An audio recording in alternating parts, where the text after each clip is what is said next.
Another week, another Tekken Pro complaining about the state of the game on Twitter, and this time it's none other than the GOAT himself, Arslan Ash.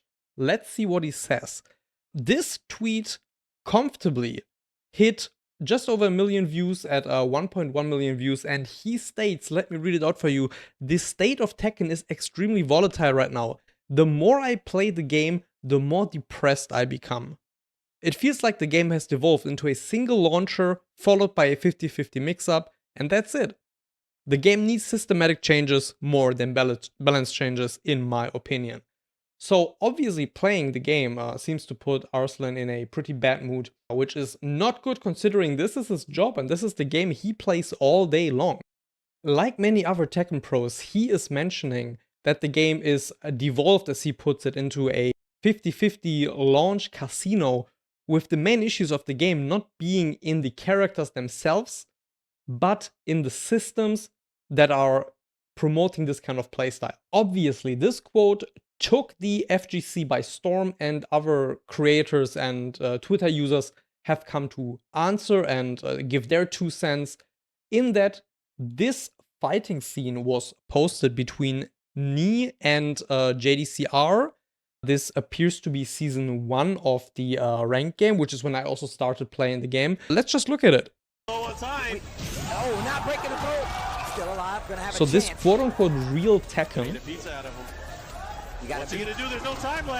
as you can see, very little 50-50 mix-up. We see a lot of gameplay focusing around the timer of the game.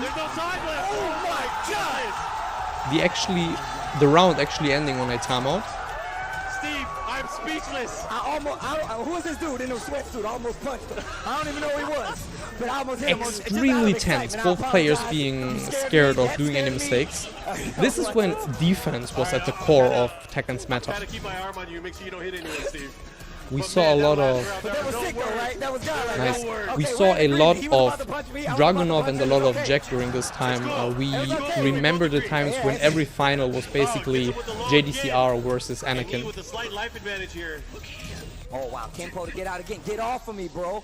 Yeah, so what you see here is this playstyle from Tekken 7 where the health bar really is the most important indicator that dictates the tempo of the game. The player that has more health can comfortably lean back, stay defensive, and let the time run out, and the pressure is on the one with the lower health to actually catch up somehow. Defense in this game was so strong that you always wanted to be the one defending if possible. You never wanted to feel like you have to attack, and this is how we get these extremely tense moments like in this round. This round was considered so extremely hype, and it still is, but to some modern viewers, when they look at this, all they see is people waiting, people backdashing, and it's just not exciting as some of the new stuff that Tekken 8 brought in. So is Tekken 7 the perfect Tekken that we should strive to get back?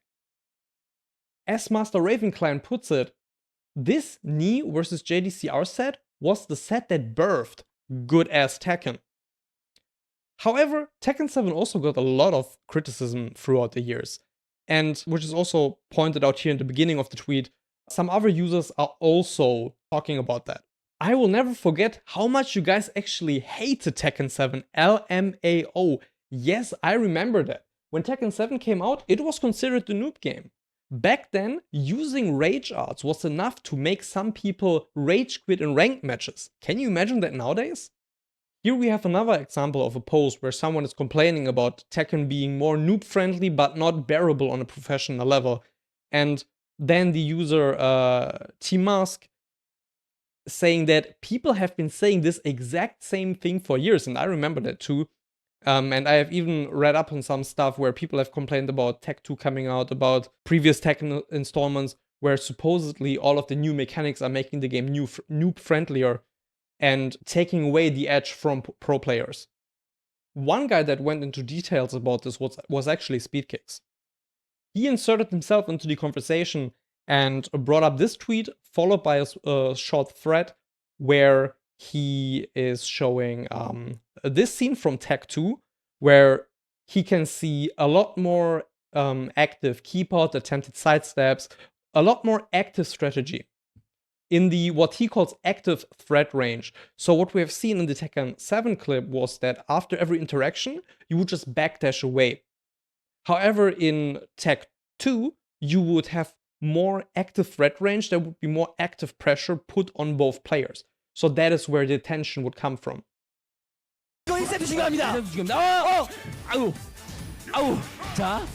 왜 제가 아우라고 그랬냐면 정말로 그 정도의 그렇죠. 연출이 됐었던 거고요. 실수가 많습니다. 실수가 많다는 건 신경을 많이 쓴다는 거예요. 좋아하는 여자들 앞에 있으면 괜히 막 땀이 나고 막. Yeah, you can see that both players are standing very close to each other the whole time. There's very little backdashing to the front game. So, yeah, is that the answer? Is Tek 2 the perfect Tekken? Well, Speedkicks went even more into detail and shows us a game of, this is Tekken 6, I believe,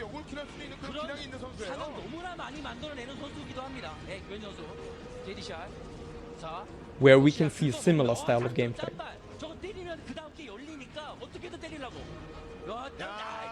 And mind you, all of these sets there are by the same two players, both are JDCR versus Knee. His TLDR is Tekken 8 might not hit for some people, Tekken 7 might hit for some people, but invoking real Tekken for a reenactment of High Fight's Footsie's game is crazy. So where does that leave us? Honestly, I think it leaves us somewhere here, and I really like this Reddit post that got popular in the last few days on the Tekken subreddit. Are we really going to let Arslan Ash divide the community again? He is a very strong voice in the Tekken community, and I think it's good that he points out flaws in the game. But ultimately, this piling on the game shouldn't tear us apart.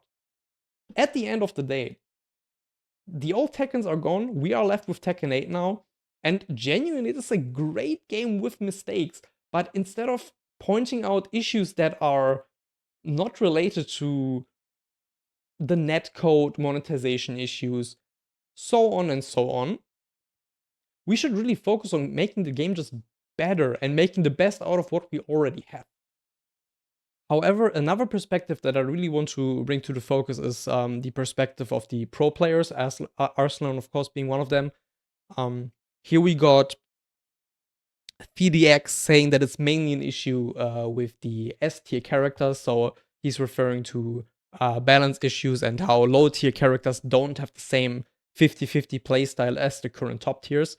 So this alludes to it actually being a balancing issue. Ulsan has 2 days ago referenced input misses, which have been an issue with Tekken since the release of the game. And not being able to consistently rely on your moves is an issue if you play 10 hours a game, 10 hours a day. That would really get to me if I did the same.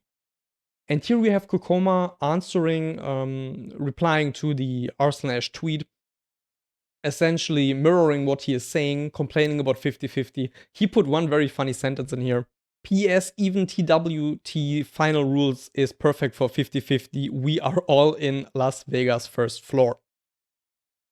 I can totally see how, as a professional player, it's very annoying if the game develops into a direction that you don't like and where skills that you have obtained previously are not useful anymore. Honestly, the best reaction I have seen to this kind of issue has been by Legendary Mihawk, German high-level player, who has more or less retired from competing. As by his own words, he said that he simply doesn't enjoy the game anymore that much. It has changed too much for him. He's now more focused on other things, other hobbies, a different job. And that's how he stays happy. And he plays the game casually and does coaching. And who knows, whenever he feels like it, he always has the option to get back into the game. On the other hand, if you are an active pro player like Kokoma, Arslan Ash, Ulsan, and the others, you don't have that option and you are stuck with the mistakes. And all of these small annoying things, they will add up over time. And I think that the frustration is very understandable. Yeah, what are your thoughts on the situation? Please let me know down in the comments. Follow Twitch, leave a subscribe, and I see you next time.